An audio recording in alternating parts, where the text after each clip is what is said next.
Imagine being 17 and accidentally writing one of the most important jungle tunes of all time.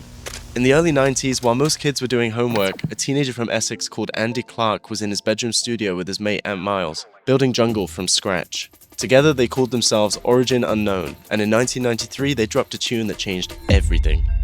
Valley of the Shadows, the one everyone knows as Long Dark Tunnel. 31 seconds. That 31-second sample you're hearing, it's from the Apollo 11 countdown to the lunar module landing on the moon in 1969.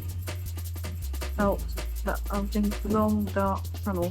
And that eerie vocal? It was from a QED documentary on the BBC about near-death experiences. The talking sample comes from a woman called Barbara who had a near-death experience while she was in labor.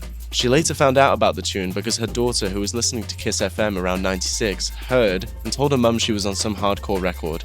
She didn't mind the sample being used and even wrote Andy and Ant a letter, telling them all about her experience. Most of the samples that were used to make the tune were taken from the free CD that came with the first issues of the magazine Future Music that came out in the UK in February 1993. They wrote it in about 4 hours, stuck it on the B-side of another tune because it didn't sound like anything else, and so they didn't know how it would be received. And it went on to become one of the defining anthems of jungle and early drum and bass. For a lot of heads, this was the moment jungle went darker, deeper, and more cinematic. Heavy subs, rolling breaks, that 31 seconds NASA countdown. A whole universe inside one track. And the kid behind it? He grew up to be Andy C., Ram Records boss, all-night sets, double drops, selling out Wembley and leading the charge for drum and bass for 3 decades. This summer at Field Day, Andy C. comes full circle with a special jungle set, from the Long Dark Tunnel to the big stages.